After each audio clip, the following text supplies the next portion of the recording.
औज़ुबिल्लाहिमिनश्शैतानिर्रजीम बिस्मिल्लाहिर्रहमानिर्रहीम। मेहताब हैदर अपने एक नए एपिसोड के साथ आपकी खिदमत में हाजिर है।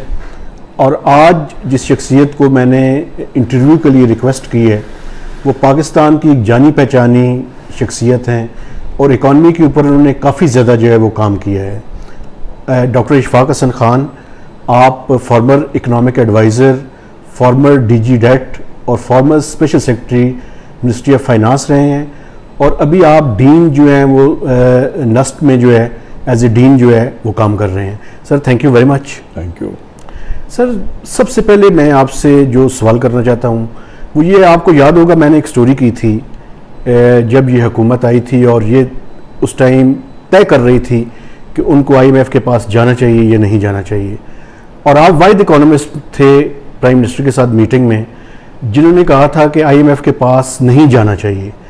अब 1 से 1.5 साल गुजर चुका है IMF के प्रोग्राम में, क्या आप अपने उस मौक़िफ़ पे कायम है सर? बिल्कुल। देखें मैंने जब ये बात की थी तो एक तो मैंने अपने तजुर्बे के बुनियाद पे की थी और मैं इस अदारे को काफ़ी जानता था। सही है सर। और हाईएस्ट लेवल पे इस इदारे के साथ काम भी किया था, हाईएस्ट लेवल पे। अब मैं ये भी बता दूं, डॉक्टर साहब ने कम से कम 10 से 12 साल मिनिस्ट्री ऑफ फाइनेंस में, और उस दौरान जो IMF के प्रोग्राम होते थे वो डॉक्टर साहब भी जो है वो मेजर नेगोशिएट करते थे। तो इसीलिए उसकी रोशनी में मैंने कहा था कि IMF जो है एक सिर्फ फाइनेंशियल इंस्टीट्यूशन नहीं है।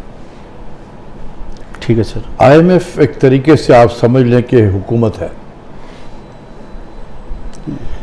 और इसमें बड़े हालिया और ट्रेंड किस्म के लोग होते हैं। इसमें दुनिया के बेहतरीन यूनिवर्सिटी से पढ़े हुए होते हैं, बड़ा प्रोफेशनल अदारा है, लेकिन ये सुनता है अपने मेजर शेयर होल्डर की बातें।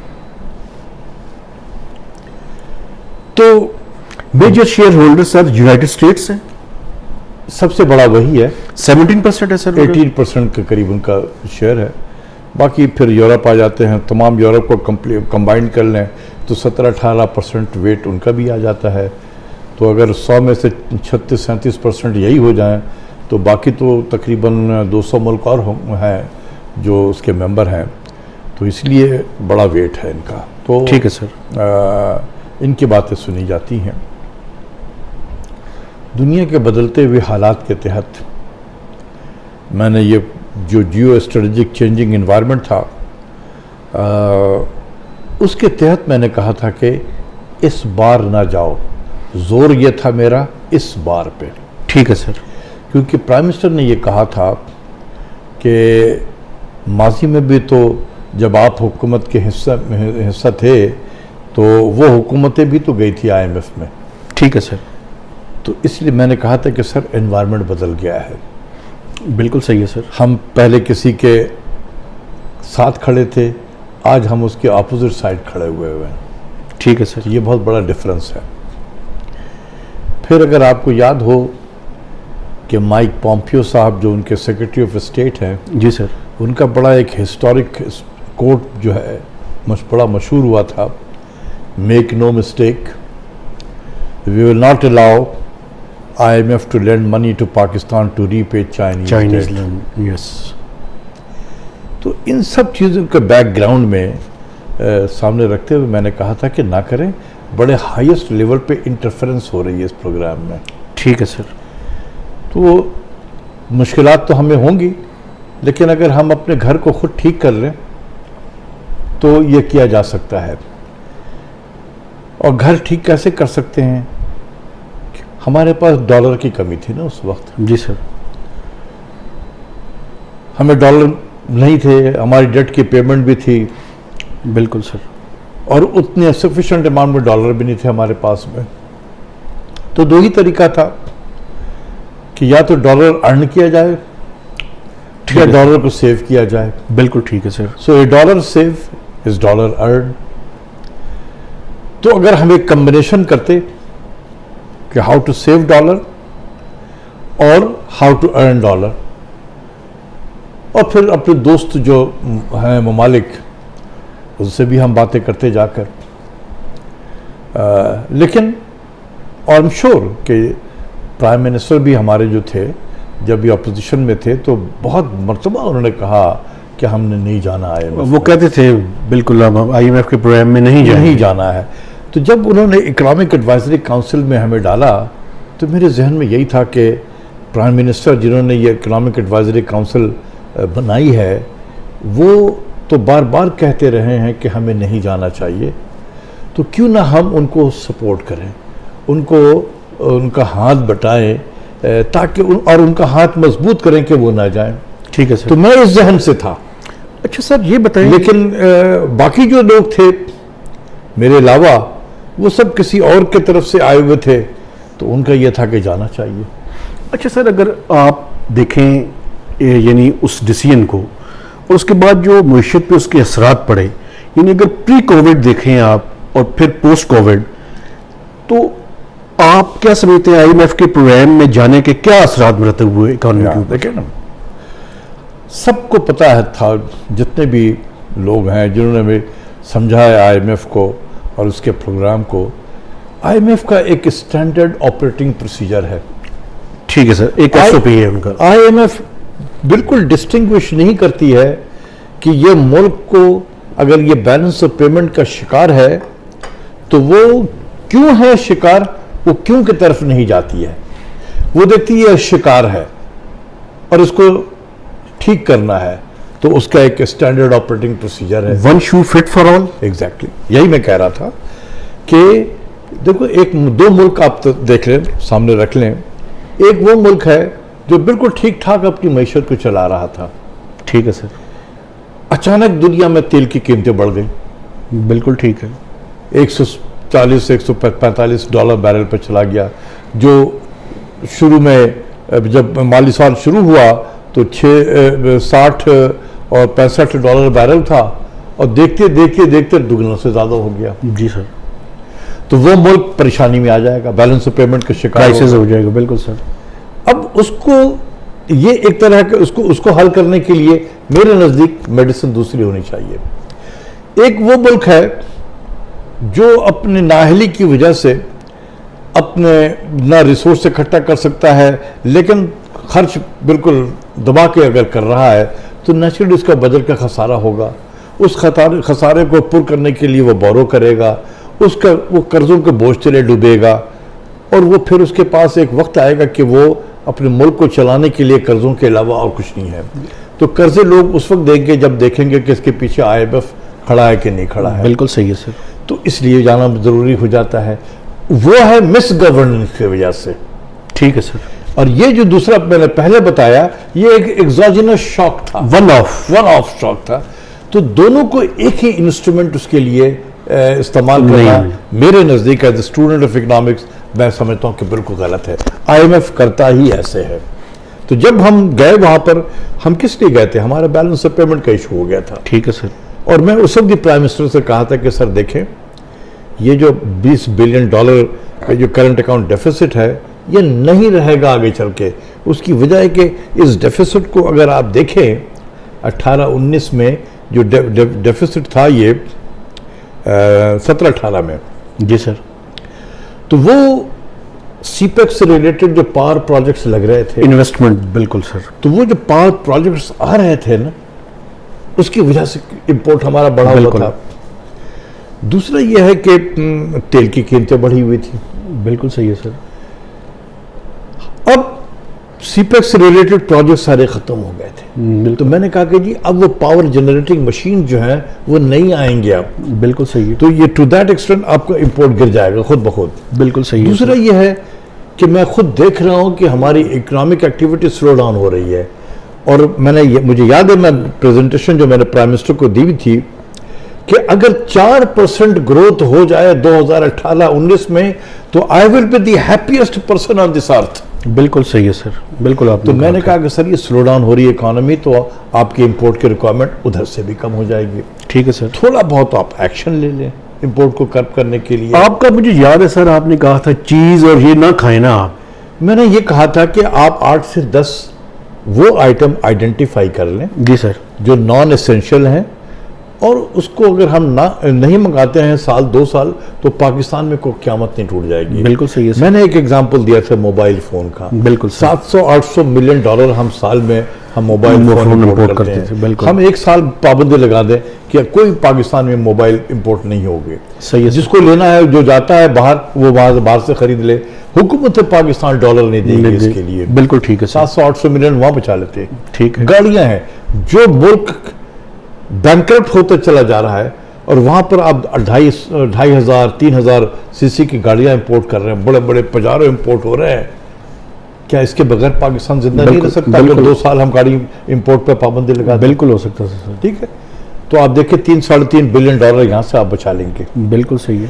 तो मैंने कहा था कुछ ना करें, सिर्फ 8 से 10 हाई परफॉर्मिंग जो आइटम है इंपोर्ट के, इसको पाबंदी लगा दें। और ये WTO बिल्कुल इसकी इजाज़त देता है, बैलेंस ऑफ पेमेंट पे अगर कोई मुल्क शिकार है तो वो पाबंदी लगा सकता है, बैन कर सकता है, टाइम बाउंड, नॉन डिस्क्रिमिनेटरी वो कर सकता है। बिल्कुल ठीक है सर।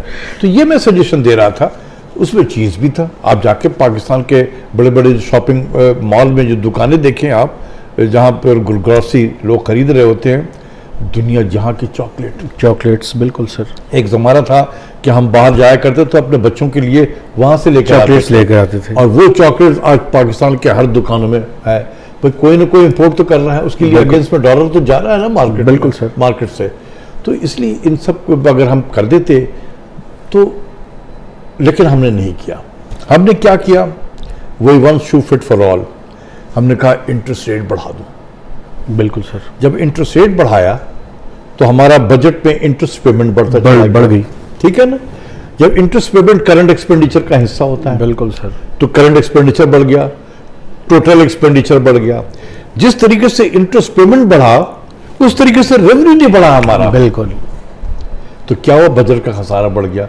9.1% ऑफ जीडीपी पे बजट का खसारा हो गया। सर। ठीक है, किसने कंट्रीब्यूट किया? इंटरेस्ट पेमेंट ने। फिर हमने क्या किया? ओ डिवैल्यूएशन कर दो। एज इफ के डिवैल्यूएशन करने से पाकिस्तान में एक्सपोर्ट बढ़ जाता है। बार बार मैं बताता रहा कि पाकिस्तान में एक्सपोर्ट नहीं बढ़ता है डिवैल्यूएशन करने से। बिल्कुल आप कहते रहे हैं सर। ठीक है, पाकिस्तान का एक्सपोर्ट आप देखें, एक्सपोर्टेबल सरप्लस ही नहीं है सर। नैरो रेंज में, बिल्कुल एक नैरो रेंज में 1.7 बिलियन डॉलर से लेकर 2.3 बिलियन डॉलर के रेंज में मूव करता है। ठीक है सर। अगर किसी आइटम के इंटरनेशनल मार्केट में कीमतें बढ़ गई हैं तो वो उसको बढ़ जाएगा, गिर गई हैं तो नीचे। लेकिन ये यही ब्रैकेट है, ठीक है ना? अब चाहे आपका एक्सचेंज रेट 60 रुपए एक डॉलर के बराबर हो या 160 एक रुपए एक डॉलर के बराबर हो, आपका एक्सपोर्ट इसी रेंज में मूव करेगा। बिल्कुल ठीक है सर। लेकिन जब हमने डिवैल्यू किया तो हमारा पब्लिक डेट बढ़ गया। बिल्कुल सर। सर मैं यही आपसे 40 बिलियन डॉलर का कॉस्ट हमने एक साल में इनकर किया। एक साल में, ये मैंने अपने आर्टिकल में भी लिखा। जहां पेंडेमिक ने दुनिया में तबाही मचाई है, हमारे लिए ब्लेसिंग इन डिस्गाइज हुआ। बिल्कुल ठीक है सर। क्योंकि जिस तरीके से इकॉनमी हमारी डाउनवर्ड ट्रेंड में जा रही थी और बिजली की कीमतें बढ़ रही हैं तो गैस की कीमतें बढ़ रही हैं, इंटरेस्ट रेट बढ़ रहा है, तो एक्सचेंज रेट का कोई पता नहीं कि कल किधर जाएगा। हम स्टेट ऑफ अनसर्टेनिटी में चले गए। कौन सा इन्वेस्टर दुनिया का इस स्टेट ऑफ अनसर्टेनिटी में डिसीजन लेता है कि अपनी मुल्क के इन्वेस्टमेंट को बढ़ाओ? कोई नहीं बढ़ाएगा। ये 40 बिलियन डॉलर्स का क्या सर? ये जितना हमने 6 कितना 5.75% था हमारा डिस्काउंट रेट। जी सर। वहां से हम 13.25 पे ले गए। तकरीबन 7-7 परसेंटेज पॉइंट का फर्क पड़ा। बिल्कुल सर। मल्टीप्लाइड बाई जो हमने बोरोइंग की है। जी सर। यानी 1% अगर हमारा डिस्काउंट रेट बढ़ता है तो तकरीबन 160 अरब का हम पे इम्पैक्ट आता है, पब्लिक इम्पैक्ट आता है इंटरेस्ट पेमेंट पे। ठीक है, इंटरेस्ट पेमेंट पे। ठीक है ना? तो हम तो 7% से भी ज्यादा 7% पे हमारा इंटरेस्ट रेट बढ़ाया है। मल्टीप्लाई बाई एक क्रूड मैं बता रहा हूँ, कर लें आप देखें कि कहाँ हमारा इंटरेस्ट रेट पहुंचा। बिल्कुल ठीक है। प्लस हमने डिवैल्यू जो करेंसी की, तो ऐसा है क्या ना कि आपने कोई किसी रेस्टोरेंट में गए हैं, खाया पिया कुछ नहीं है, गिलास थोड़ा, साहब ने पैसे ले ले पूरे। हमने $1 बोरो नहीं किया। जी सर। सिर्फ डिवैल्यूएशन की वजह से तकरीबन 5,000 अरब से ज्यादा का कर्जा चढ़ा दिया। जी, पब्लिक डेट में इजाफा हुआ सर, बिल्कुल। सिर्फ डिवैल्यूएशन। ठीक है सर। इसका कॉस्ट आप कैलकुलेट करें आज के एक्सचेंज रेट से $40 बिलियन।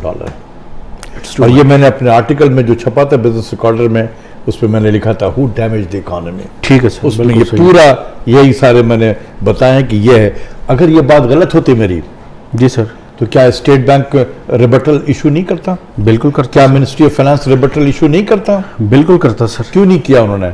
इसलिए मैंने तो उन्हीं के नंबर से कैलकुलेट किया। सर आप ये देखें ना कि मसलन public debt to GDP ratio जो है, अब जो लेटेस्ट जून के नंबर आए हैं, ये 106% ऑफ जीडीपी हो चुका है सर। ये सर कहां पे जाता हुआ देख रहे हैं? क्योंकि कुछ लोगों के एस्टिमेट्स थे कि जब ये गवर्नमेंट आई थी कि अगले 5 सालों में कर्जा डबल हो जाएगा। ये स्पीड से बढ़ रहे हैं, और स्पीड से तो सर फिर ऐसे ही है। देखें, मतलब ये है कि जब 90s में जब उस वक्त मुशर्रफ साहब की हुकूमत आई थी तो एक डेट कमेटी बनी थी। जी सर। और उसने एक बड़ा डेट पे रिपोर्ट बनाया। तो उस वक्त जो था डॉक्टर परवेज हसन उसके सरबराह थे।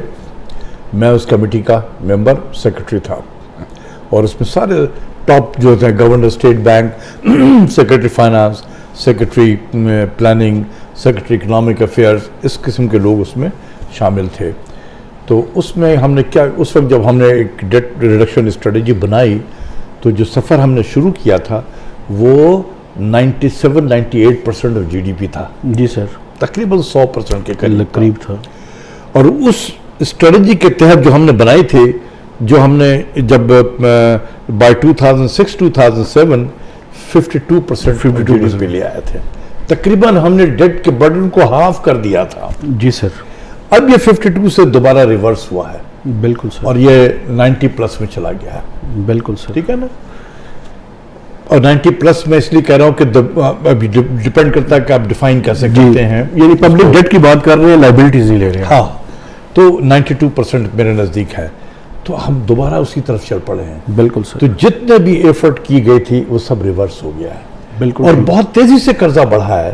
देखें, अभी कल भी देख रहा था, प्राइम मिनिस्टर साहब किसी तकरीब में ये बात कर रहे थे कि कर्जों के बोझ तेरे डाल दिया गया, और जितना रेवेन्यू हम इकट्ठा करते हैं उसका बल्क जो है वो इंटरेस्ट पेमेंट में चला जाता है।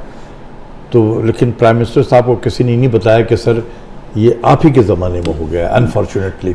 सर ये ब्लेम तो पिछली हुकूमतों को करते हैं, हालांकि नेट इंक्रीज सबसे ज़्यादा इन्होंने की है। मैं यही कहना चाहता हूँ कि असल में प्राइम मिनिस्टर बड़े सीधे साथी हैं। मैं आपको बताऊँ, जितना मैंने इनके साथ इंटरेक्ट किया है, एक तो ये कि ये मुल्क से मोहब्बत करने वाला इंसान है, और ये करना चाहता है कुछ। बिल्कुल इस मामले में, इकोनॉमी के मामले में ज़्यादा उनको नहीं है। अब ये थोड़ा बहुत समझ में आ गया है उनको, लेकिन शुरू में बिल्कुल नहीं आता। इनके जो वज़रा हैं ये मिसगाइड करते हैं जाके। बिल्कुल ठीक है सर। ठीक है ना। वो इधर से खबर पढ़ ली, उधर से कोई खबर आ गया, कहीं से आ गया, एक इधर उधर के नंबर को खट से लेते हैं, और पहली फुर्सत में उनकी कोशिश होती है कि मैं जाके प्राइम मिनिस्टर को ये बता दूं। ठीक है। चाहे वो फाइनेंस मिनिस्टर एडवाइजर हो, चाहे वो इकोनॉमिक अफेयर्स का वजीर हो, चाहे वो इंडस्ट्री का वजीर हो, चाहे प्लानिंग का वजीर, हर की कोशिश होती है कि मैं जाके पहले ये प्राइम मिनिस्टर को दूं। उसकी वजह एक्सपोर्ट्स और रेमिटेंसेस के नंबर भी हैं सर। आप ये देखिए, इन्होंने मिसगाइड किया। हमारे रज़ाक दाऊद साहब जो हैं वो बहुत ज़्यादा प्रेशर में है। ठीक है ना, अपनी परफॉर्मेंस शो करने के लिए। उनके पास एक इंडस्ट्री की वजारत थी, यह है अभी भी शायद, और दूसरा जो है वो ट्रेड के वजीर थे। इंडस्ट्री भी नेगेटिव जोन में है। बिल्कुल सर। ट्रेड भी नेगेटिव जोन में है। बिल्कुल। वो क्या करें? तो कहीं से किसी, जैसे जुलाई के महीने में एक्सपोर्ट्स बढ़ गया, 5-6-7% बढ़ गया। एकदम खट से आए, उन्होंने ट्वीट कर दिया, अब बस अब एक्सपोर्ट हमारा बढ़ गया है, टर्न अराउंड हो गई है। ये लफ्ज़ टर्न अराउंड भी बहुत ज़्यादा बोलना शुरू कर दिया। जी सर। ठीक है। उस वक्त मैंने अपने टेलीविज़न के प्रोग्राम में कहा कि खुदा के वास्ते इस किस्म के अल्फाज ना बोलो। ठीक है सर।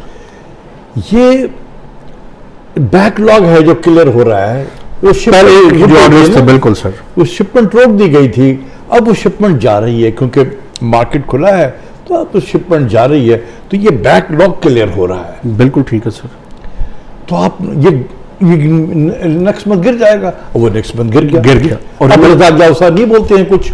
और रेमिटेंसेस पे सर, रेमिटेंसेस पे भी देखें, यही मैं कह रहा हूं, ये कॉमन सेंस है कि हमारा हजारों की तादाद में पाकिस्तानी मिडिल ईस्ट से वापस आए जी, ले ऑफ होके वापस। यही जो हमारे क्या नाम है, डॉक्टर मोईद, क्या नाम है उनका, जो नेशनल सिक्योरिटी, मोईद यूसुफ, ये हर रोज टेलीविजन पे फ्लाइट की डिटेल बताया करते थे, और ये कहते थे कि यहाँ से ये फ्लाइट आ रही है, ये मिडिल ईस्ट से आएगी, तो ये शारजा से चलेगी फ्लाइट, ये दुबई से चलेगी फ्लाइट, ये सऊदीया से आ रही है, यही बताया करते थे ना। बिल्कुल ठीक है सर। फ्लाइट के शेड्यूल देते थे। वो क्यों हो रहा था? इसलिए कि वो वर्कर जो निकाले गए हैं वो वापस आ रहे हैं। तो जो लोग वहाँ काम करते हैं वो हर महीने एक अमाउंट जो है वो अपने घर वालों को भेजते हैं, बाकी अपने पास रखते हैं, वहाँ बैंकों में सेविंग होती है उनकी। सही है सर। अब चूंकि नौकरी से फारिग कर दिए गए हैं तो बहुत सारों का फुल एंड फाइनल सेटलमेंट हुआ होगा। डेफिनेटली सर, ऐसे ही हुआ। तो उनका पैसे दिए गए हैं, उनको उन्होंने बैंकों में जो पैसे रखे हुए थे, अब बैंक के अकाउंट बंद करना है, उन्होंने बिल्कुल ठीक क्लोज करना है, तो वो पैसे, वो सारे पैसे निकाल के पूरी सेविंग्स लेकर अपनी सेविंग्स लेकर आए हैं। तो ये 1-2 महीना चलेगा इस तरीके से। ठीक है सर। अब जुलाई के महीने में, पहला माली साल जब था, इस महीने का पहला था महीना, तो $2.78 बिलियन का रेमिटेंस थी। वो 40-50% पिछले साल के मुकाबले में ज्यादा था। ठीक है सर। ओफो, हमने हर शख्स ने ये कहना शुरू कर दिया कि एक्सपैट्रिएट पाकिस्तानी इसका जनाब वो बहाल हो गया है, एतमाद, और इकॉनमी में टर्न अराउंड आ गया। फिर वो टर्न अराउंड हो गया है।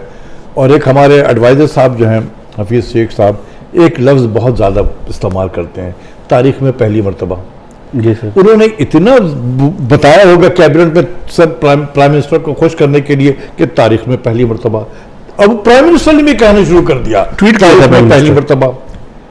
तो इन सब चीज़ों से मेरा कहने का मतलब है कि अगर आप इस वजीर आज़म से मोहब्बत करते हैं, इस वजीर आज़म से मुखलिस हैं, तो इसको मिसगाइड ना करें। बिल्कुल ठीक है। वज़ीर आज़म को भी लफ्ज़ों के चुनाव पे जो है ना बहुत जोर देना चाहिए, एहतियात करनी ये अपने जो मिनिस्टर हैं, एडवाइज़र हैं, आके जो बोल देते हैं, आंख बंद करके खट से ट्वीट कर देना, ये एम्बेरसमेंट होती है। मुझे तकलीफ होती है कि मेरा मुल्क का वज़ीर आज़म उसको एम्बेरस कर रहे हैं। डेफिनेटली सर, बिल्कुल। अब रेमिटेंस देखें क्या हुआ, अगस्त के महीने में कम हो गया। जी सर।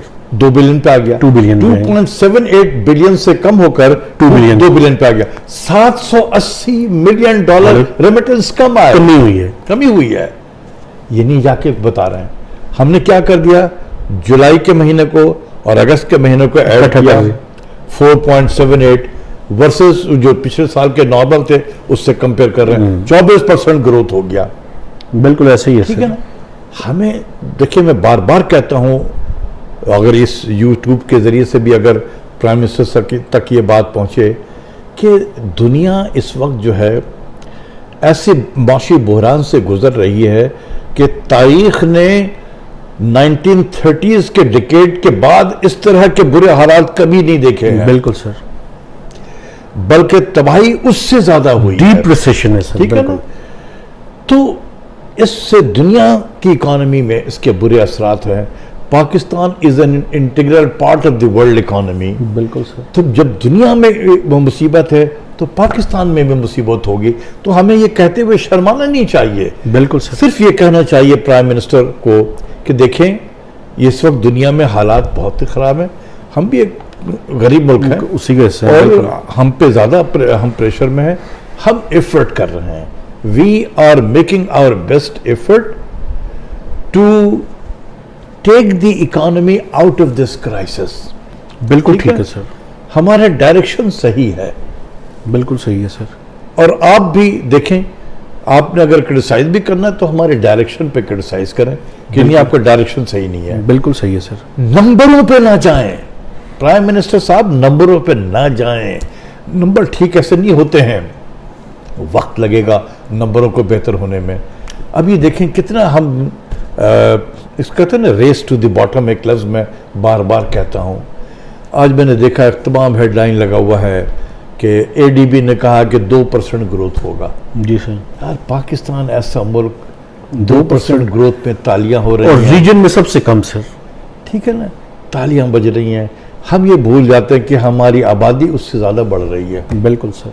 तो हमारा फीकस आमदनी जो है ग्रोथ ये कम होता जा, श्रिंक कर रहा है। हम पिछले साल से हम 2017-18 में जिस लेवल पे थे, हम 18-19 में उससे ज़्यादा गरीब हुए हैं, 19-20 में मजीद उससे ज़्यादा गरीब हुए हैं। तो हम तो डाउनवर्ड ट्रेंड पे जा रहे हैं। फीकस आमदनी in nation as a whole हम गरीब होते चले जा रहे हैं। Overall size of the economy भी श्रिंक हो रहा है सर। तो हमें इतना ज़्यादा नंबरों पे नहीं देना चाहिए। एक महीने में किसी वजह से कोई नंबर हो जाए और ट्वीट करना शुरू कर दें और ये कि टर्न अराउंड हो गया। खुदा के वास्ते ये टर्न अराउंड के लफ्ज़ ना बोलें। सही है सर। और अपने आप को एक मॉडर्स तरीके से बिहेव करें और ये बताएं कि जी दुनिया में चैलेंज है, हम भी उसी माशरे में हैं, चैलेंज से गुजर रहे हैं, हमें वक्त लगेगा इसको ठीक निकलने में। अच्छा सर, एक और चीज़ जो बड़ी इंपॉर्टेंट है, आप क्या समझते हैं इस टाइम आईएमएफ के प्रोग्राम को उनको रिवाइव करने की कोशिश करनी चाहिए या उसके बगैर भी पाकिस्तान की इकॉनमी इस टाइम आगे जा सकती है? देखिए, मेरा इसमें व्यू बड़ा क्लियर है। आज जो आपको थोड़ा बहुत रिलेटिव स्टेबिलिटी नज़र आ रहा है ना, ये आईएमएफ के प्रोग्राम के सस्पेंशन की वजह से है। ठीक है सर। ठीक है ना, ये हमें भूलना नहीं चाहिए। अगर हम आईएमएफ के प्रोग्राम में सस्पेंड ना होता तो अभी बिजली की कीमतें बढ़ा रहे होते, 30% कह रहे हैं बढ़ा रहे होते, हम एक्सचेंज रेट को छेड़छाड़ कर रहे होते, हम इंटरेस्ट रेट को बढ़ा रहे होते और हम उसी तरीके से जो हिजानी कैफियत जो पहले थी, 19-20 के माली साल में जो हिजानी कैफियत से गुजरे, हम वही कैफियत पे दोबारा होते। लेकिन सर एक अब ये एस्टिमेट्स पे आपको हो सकता है, ये बकौल आईएमएफ के कि ग्रॉस फाइनेंसिंग रिक्वायरमेंट्स $29.3 बिलियन है, तो ये फिर डॉलर्स कहाँ से आएंगे सर? देखो, ये गलत है। आईएमएफ के इस नंबर की कैलकुलेशन को मैं बिल्कुल कोई घास ही डालता हूँ। ठीक है सर। इनके नंबर जो है ना इस तरीके से चेंज होते हैं ना।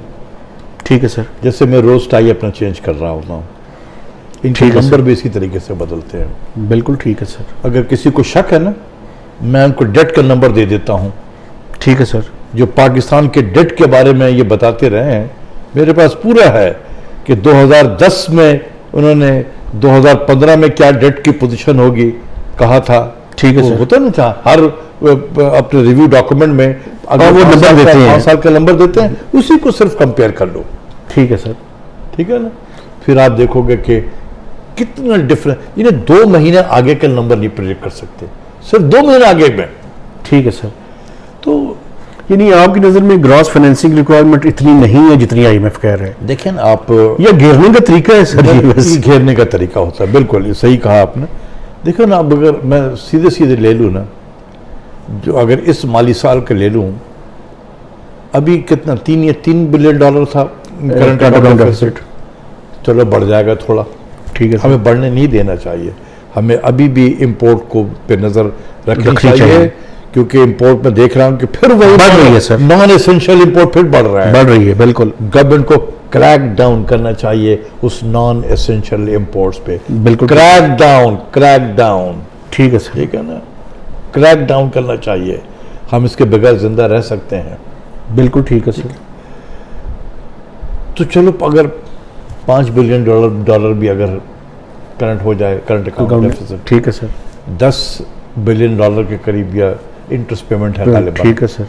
ठीक है, फॉरेन लोन्स की बिल्कुल, जिसकी पेमेंट है तो $15 बिलियन हुआ, 15। बिल्कुल ठीक है। आप इस 15 बिलियन को सेव भी कर सकते हैं। कैसे? आप इंपोर्ट को कट करें, लेकर आए उसको $3-3.5 बिलियन पे। ठीक है सर। इंटरेस्ट पेमेंट को हम कुछ नहीं कर सकते हैं, ठीक है सर, लेकिन इंपोर्ट को हम कर सकते हैं। इंपोर्ट्स को कम कर सकते हैं, एफडीआई को सर बढ़ा सकते हैं। देखें ना, बिल्कुल यही नॉन डेट क्रिएटिंग इन्फ्लोस के तरफ से। ठीक है सर। थोड़ा सा एक्सपोर्ट्स, उसके लिए अपनी पॉलिसीज को बेहतर करनी होगी। डेफिनेटली सर, बिल्कुल ठीक है, पॉलिसीज को बेहतर करनी पड़ेगी। अच्छा सर, अगर ऐसे आदमी होने चाहिए जो फॉरेन, अभी चाइना बार बार आ रहा है, लेकिन हम उनको लिफ्ट ही नहीं करा रहे हैं। सर आप यकीन करें कि मेरा बहुत जाना इससे पेंडेमिक की वजह से मैं नहीं गया हूं, लेकिन मैं साल में 3-4 मरतबा चाइना जाता रहा। जी सर। ठीक है, आपको पता है, और मैं वहां पर जिस लेवल पे ऑपरेट करता हूं वो भी आपको पता है। बिल्कुल ठीक है सर। वहाँ मुझे बड़े बड़े इन्वेस्टर मिले, कहते हैं कि यार हम जाते हैं पाकिस्तान में, हमें चाय खिलाते हैं, बिस्किट खिलाते हैं, और रात में बिरयानी खिला देते हैं। वो चाय बिस्किट और बिरयानी से आगे निकलते नहीं है। बिल्कुल ठीक है सर। यानी वायबल प्रोजेक्ट्स विन विन जिन पे हो उस तरह का सर देखिए, मैं जज्बा नहीं देखता हूँ। आप यकीन करें, मुझे अफसोस के साथ कहना पड़ता है कि सीपेक के हवाले से वो जज्बा नहीं है जो होना चाहिए था। सर अब ये स्टेज थी कि हम इंडस्ट्रियल और इकोनॉमिक जोन की तरफ जाते, तेजी से आगे बढ़ते उस पर। 5 साल के बाद तो मैंने देखा कि वो रकाशई में रकाशई के अंदर सर क्या पता नहीं फीते काटे गए हैं। अभी वो डेवलपमेंट एग्रीमेंट हुआ है सर। अभी तो पता नहीं कब जाके क्या होगा, कब उसका मुकम्मल होगा, और उसके बाद कब होगा चाइना अपना ऑन ग्राउंड आएगा। 5 साल 10 साल और लग सकते हैं इसमें। ठीक है सर। जिस रफ्तार से स्पीड से हम काम करते हैं यही होगा। बिल्कुल ऐसे ही फायदा हुआ। अच्छा सर, एक दुनिया वेट नहीं करेगी। मैं बार बार कहता हूं, ये चाइनीज विंडो हमें जो अवेलेबल है साल के लिए है, आप साल के लिए है। मैं आसिम बाजवा साहब को इस चैनल के जरिए से मैं कहना चाहता हूं, साल का विंडो आपके पास है। ट्वीट से बाहर निकलें, एक्शन एक्शन। ट्वीट पे बहुत काम हो गया, ट्वीट पे मुल्क नहीं चलता। सर आखिरी सवाल आपसे, सर अगर 2 सालों की परफॉर्मेंस को पिछले दोनों हुकूमतों से कंपैरिजन करें तो पीटीआई की परफॉर्मेंस कैसी रही है सर? देखिए, इकॉनमी पे तो मैं नहीं कहूँगा कि बहुत अच्छी परफॉर्मेंस रही है, और लेकिन बाकी फ्रंट पे मैं समझता हूँ कि बहुत काम किया है। खासकर फॉरेन पॉलिसी में पाकिस्तान ने बहुत ज़बरदस्त परफॉर्मेंस रही है पिछले 10 सालों के मुकाबले में। ठीक है सर। बहुत अच्छी परफॉर्मेंस रही है। इकॉनमी में क्यों परफॉर्मेंस बुरी है सर? टीम की कमी है, टीम कमजोर है। बिल्कुल 200%। कोहेजन नहीं है। ये देखिए ना, मैं बार बार एक जमाने में कहता था कि इस वक्त 10 नोबेल लॉरिएट को ले उठा के वो पाकिस्तान की इकॉनमी को नहीं ठीक कर सकता, क्योंकि वो सिस्टम को नहीं समझता है, उसको नहीं पता है कि डेटा कहां से इकट्ठा होता है। मैं एग्जांपल दे रहा हूं। जी सर। ये गवर्नर स्टेट बैंक को ले आया। जी सर। इसके नजदीक क्या है? इन्फ्लेशन है। ओह, डिस्काउंट रेट को बढ़ा दो। अरे जालिम, मुल्क पाकिस्तान जैसे मुल्क में इन्फ्लेशन डिमांड प्रेशर की वजह से नहीं है, ये सप्लाई साइड से इसका प्रेशर आता है। बिल्कुल ठीक है। या गवर्नमेंट खुद कीमतें बढ़ाती है, बिजली की कीमत, गैस की कीमत गवर्नमेंट बढ़ाती है ना? बिल्कुल सर। तो वो खुद इन्फ्लेशन क्रिएट कर रही है। दूसरा सप्लाई साइड से है। बिल्कुल सर। टमाटर का क्रॉप फेल हो गया, पोटैटो का क्रॉप फेल हो गया, ऑनियन कम हो गया है। हमारे लोग जो है होर्डिंग कर रहे हैं। ये जो शुगर और चीनी का बहरान है, ये क्या है? ये मैड मेड है। बिल्कुल सर। ठीक है। इसने कीमतें बढ़ाई है कि नहीं बढ़ाई है? बिल्कुल बढ़ाई है। इसका डिस्काउंट रेट से क्या ताल्लुक है? कोई ताल्लुक नहीं है सर। हमने देख करके ये क्यों हुआ? इसलिए कि हम एक अजनबी को लेकर आए, उस सिस्टम से एलियन है सर। वो इससे टेक्स्ट बुक पढ़ा हुआ था कि इन्फ्लेशन को करने के लिए टाइट मॉनेटरी पॉलिसी, और टाइट मॉनेटरी पॉलिसी के लिए डिस्काउंट रेट को बढ़ा दो, इन्फ्लेशन कम होगा। जालिम देख रहे हैं कि नहीं हो रहा है, लेकिन फिर भी लगे हुए हैं। सर क्यों हुआ? उसने कितना डैमेज किया? $40 बिलियन। सर एक आखिरी चीज अगर इजाजत दें, आप इकोनॉमी की अगले साल की ग्रोथ और फिस्कल साइड को कैसे देखते हैं? क्योंकि मैं ये आपको बताऊं जी, पिछले 10-15 सालों में डॉक्टर इशफाक साहब ने जो FBR का नंबर दिए हर साल वो ठीक साबित हुआ है। देखें, हम बेसिकली जो थोड़े बहुत हमने सीखा है कि किस तरीके से कैलकुलेट करते हैं, उसके बेसिस पे कैलकुलेट करता रहता हूँ। ये मेरी ही कैलकुलेशन थी जब हम मिनिस्ट्री ऑफ फाइनेंस में थे और हम IMF के प्रोग्राम में थे। जब रिव्यू करने के लिए आया करते थे तो सबसे पहले ग्रोथ के नंबर और टैक्स के नंबर जो है ना FBR के, वो तय हो जाते थे। सही है। जिसको मैं देता था करके कि ये है मेरी कैलकुलेशन। बिल्कुल ठीक है सर। अगर आप के पास कोई और मेथोडोलॉजी है तो वो लेकर आ जाओ। बिल्कुल वो ठीक, कहते जो आपने बनाया ठीक है, और वही होता था। बिल्कुल ठीक है सर। बल्कि हम कभी 20 बिलियन, कभी 25 बिलियन, 30 बिलियन ओवर कर लेते थे। ठीक है सर। ठीक है, एक्स्ट्रा कर लेते थे कलेक्ट, लेकिन एक साइंटिफिक तरीके से करते थे। अब वो ख़त्म हो गया, एफबीआर में नहीं रही है सलाहियत। अब जो IMF वाला आके दे देता है पागलों की तरह, हम आंख बंद करते हैं, वो हमें तंग करने के लिए लगा देते हैं।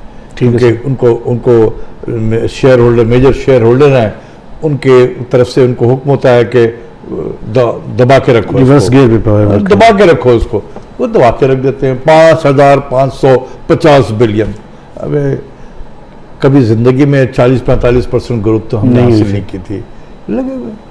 अब हमारे आपकी क्या प्रोजेक्शन है सर? हफीज शेख साहब उतरे ने कहा कि टारगेट एम्बिशियस है तो क्या है, ठीक है, नहीं होगा तो नहीं होगा। अरे बाबा, नहीं होगा, उसके साथ सूबों में पढ़ते हैं NFC अवार्ड के तहत पे। ये क्यों उसने ये बात कही? क्योंकि उसको समझ नहीं आया। बिल्कुल, वो भी इस शहर के लिए अजनबी है ना, इस मुल्क के लिए। उसको सिस्टम का पता नहीं है कि अगर रेवेन्यू की गलत प्रोजेक्शन हो तो उसका NFC पे कितना इम्पैक्ट पड़ता है। डेफिनेटली सर, बिल्कुल ऐसे ही है। इस साल की आपकी सर ग्रोथ की और ग्रोथ रेवेन्यू जो है ना, बेसिकली यही रहेगा। एक तो अब ये डिपेंड करेगा ना कि अभी तक तो हमने 0.4% रखा है ना। जी सर। हो सकता है कि ये ग्रोथ नेगेटिव ज्यादा हो जाए, एक रिवाइज नंबर में रिवाइज 1-1.25% के नेगेटिव हो सकता है। तो अगर थोड़ा सा भी आप करेंगे ना तो बेस इफेक्ट की वजह से ये रहेगा ऐसी तकरीबन 2-2.5% के रेंज में आ जाएगा। ठीक है सर। ठीक है, प्रोवाइडेड कि हम जो है अपने पॉलिसीज को ठीक रखें, ये इंटरेस्ट रेट वगैरह को बढ़ाने की कोशिश ना करें। मॉनेटरी पॉलिसी की मीटिंग फिर है sir. Cost of doing business को ना बढ़ाएं, बिजली की कीमत, गैस, ये कॉस्ट ऑफ डूइंग बिजनेस को बढ़ाता है, आपकी इंडस्ट्रीज नॉन कॉम्पिटिटिव होती है। और FBR का सर 4963 अभी मैंने कैलकुलेशन करके बताया भी था गालिबन कि ये माली साल ख़त्म कहाँ हुआ था सर? तकरीबन 398 समथिंग, 4,000 पे हुआ था ना। जी सर। देखो, बड़ा सिंपल सा चीज़ है, मैं आपको बता दूं। अगर मैं 4,000 ले लूँ, ये 4,000 भी गलत नंबर है, मैं बता दूं। जी सर। ये नंबर सही नहीं है। बिल्कुल ठीक है सर। वो जो होता है ना तरीका, वो सप्लीमेंट्री ग्रांट उन्होंने बजट से दे दी थी ना सर। बहुत सारी चीज़ें हमने जो उसकी पेमेंट जो की है, उसकी क्या नाम है, एक्सपोर्टर हजरात को जी रिफंड्स के सप्लीमेंट्री ग्रांट से करते रहे। वो अगर यहाँ से चला, हम तो वो हैंकी टैंकी तो नहीं करते ना, हम तो सीधे सीधे कैलकुलेशन कर रहे थे। वो पैसा यहाँ से आप निकाल दें तो जो मेरी कैलकुलेशन थी वही थे कि ये मैंने ये कहा था, मुझे याद आ रहा, 3820 से 3850। हाँ, यही बात है सर, ये रेंज था मेरा। बिल्कुल। आप उसको निकाल दे, 100 बिलियन निकाले वही बनता है, वही बनता है। ठीक है, बिल्कुल। तो मेरे नज़दीक बेस तो वही 3850 का ही वेट है, बेस है। वो बाकी तो वैसे ही हमने कर दिया। तो ये आप इसमें देख लें कि अगर हम 8% एवरेज इन्फ्लेशन ले लें। जी सर। एवरेज इतनी होगी सर। 2.5% हम ग्रोथ ले लें, 10%, 10.5% हो गया। ठीक है सर। और चूंकि हम मार्केट प्राइस पे कैलकुलेट करते हैं, 0.5% आप ऐड कर दें आप, ठीक है सर। 11 हो गया। हमारी जो इलास्टिसिटी है 0.85 है, यानी 85% ऑफ 11% जो है वो तकरीबन कितना हो जाएगा, 9.9.5%, बहुत ज़्यादा हो जाएगा। तो 4,000 में, या 4,000 ही ले ले बेस, चले 4,000 में आप 9.5% जो है एवरेज ग्रोथ रेट उसमें ऐड कर दें। ठीक है सर। ठीक है, 10% कर देंगे, 4,400 हो जाएगा। यानी 4400 से ज्यादा आप और कर दें 4500 हो जाएगा। तो सर ये अगर IMF का प्रोग्राम रिवाइव होता है तो फिर तो मिनी बजट आएगा सर। तो फिर वही कोहराम मच जाएगा ना जैसे पहले मचा हुआ था। तो वहीं पे जो अभी स्टेबिलिटी देख रहे हैं ये खत्म हो चुका होगा। बिल्कुल ठीक है। फिर प्राइम मिनिस्टर क्या ट्वीट करेंगे? बिल्कुल सही है। IMF के साथ मैं नहीं कहता हूं कि प्रोग्राम आप खत्म कर दें। सही है। आपका सवाल ये था ना कि IMF का प्रोग्राम खत्म, मैं तो नहीं कहूंगा कि कर दें, क्योंकि आप इसको पाए तकमील तक पहुंचाएं। आप हुकूमत वक्त की कंसंट्रेशन क्या होनी चाहिए? जी सर। रिफॉर्म साइड पे। बिल्कुल ठीक है सर। अच्छा, जब हम रिफॉर्म की बात करता हूं ना, कीमतें बढ़ाने से रिफॉर्म नहीं होता है। रिफॉर्म्स का मतलब है अपने प्रोसेस को ठीक करें आप। जी सर। अब अगर कहें कि जी 4400 बिलियन जो है वो सर्कुलर डेट हर महीने हो रहा है, तो इसको खत्म करना है, तो आप प्रोसेस को सही करें कि सर्कुलर डेट ना बने। जी सर बिल्कुल। लेकिन अगर आप कहेंगे जी नहीं, बिजली की कीमतें बढ़ाएं ताकि 44 बिलियन अब आवाम से ले ले, तो where is reform? No reform. तो कीमतें बढ़ा के रिफॉर्म्स नहीं होता है। ये मिसगाइड ना करें, मैं इनको कहता हूं, हाफिज शेख साहब वगैरह को, ये कीमतें बढ़ा के रिफॉर्म्स नहीं कहलाते हैं ये। बिल्कुल। और हमाद हजरत साहब भी हैं, बेचारे बैरिस्टर, बड़े अच्छे हैं, नेक इंसान है वो, लेकिन उनको इतनी समझ नहीं है, वो भी इसको भी रिफॉर्म्स कहते रहते हैं। कीमतें बढ़ाना रिफॉर्म नहीं है, प्रोसेस को बेहतर करना रिफॉर्म है। तो आप अपने इंडस्ट्रीज में रिफॉर्म्स लेकर आए। हम चाइना के साथ अगर ट्रैक कर रहे हैं, तो आप देखें कि अपनी इंडस्ट्री को कैसे हम बेहतर करें कि जो चाइना के अलावा भी दूसरे आएँ। उसके लिए आपका क्या होना चाहिए? ये वर्ल्ड इकोनॉमिक फोरम का जो वो है, कॉस्ट ऑफ डूइंग बिजनेसेस है या कॉम्पिटिटिवनेस इंडेक्स है, इसको सामने रखें और इसमें देखें कि हम कहाँ इम्प्रूव कर सकते हैं। वो आपका मेन रिफॉर्म एजेंडा जो है वो वही है। कॉम्पिटिटिव इंडेक्स है या कॉस्ट ऑफ डूइंग बिजनेस है, चाहे वर्ल्ड इकोनॉमिक फोरम का ले लें, चाहे वर्ल्ड बैंक का ले लें, दोनों को कंबाइन करके देखें कि किस किस एरिया में हमने क्या क्या कम करना है, प्रोसेस को बेहतर करना है। दस भी जो रिफॉर्म, ठीक है। इस पे ये IMF का प्रोग्राम इसकी तरफ तवज्जो दे। स्टेट बैंक के बारे में एक बता देना चाहता हूँ।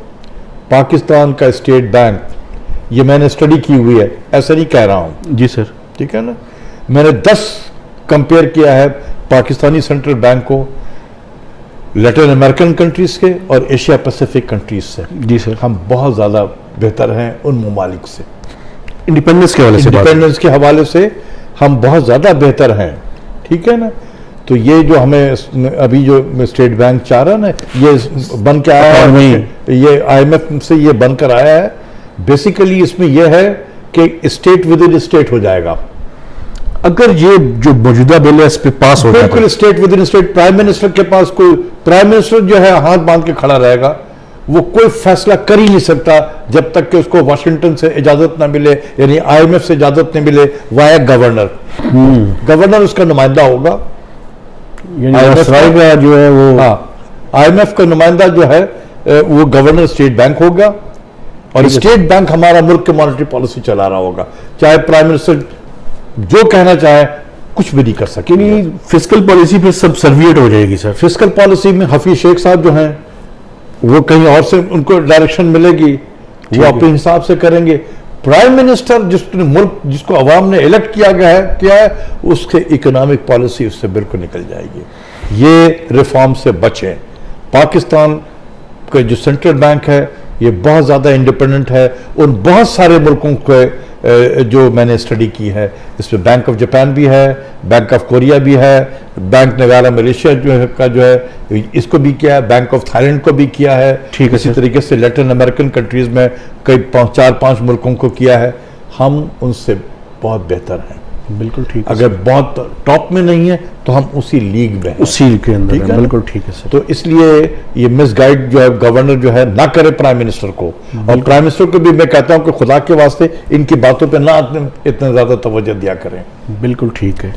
ठीक है सर। तो चैलेंज है सिर्फ अपने नैरेटिव्स को सही रखें, बहुत ज्यादा लोगों की एक्सपेक्टेशन को ना बढ़ाएं।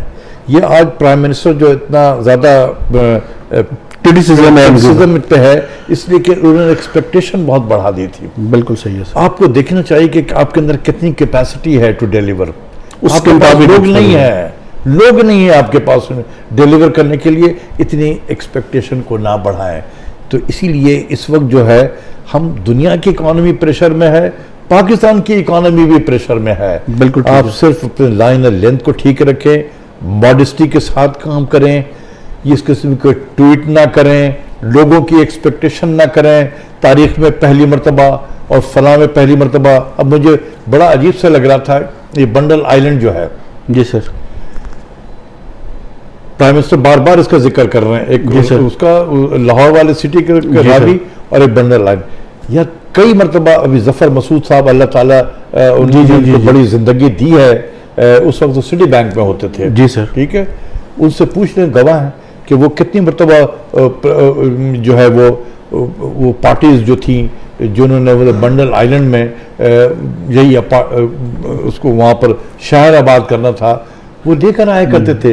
प्रेजेंटेशन मैंने खुद देखी है, सही है, खुद अटेंड किया है मैंने प्रेजेंटेशन, वो बिल्कुल सही उस जमाने में नेवी के साथ एक जरा वो था, हो गया था, नेवी कहती थी कि हमारी जमीन है, बिल्कुल ठीक है, बात हुकूमत कहती थी कि भाई ये फेडरल गवर्नमेंट की प्रॉपर्टी है। ठीक है। अब मुझे अभी भी याद है कि वो फेज 8 में जहाँ गोल्फ कोर्ट है वहां से उसको ब्रिज के जरिए से कनेक्ट करना, बिल्कुल सर। तो ये चीजें तारीख में पहली मरतबा नहीं हुई है।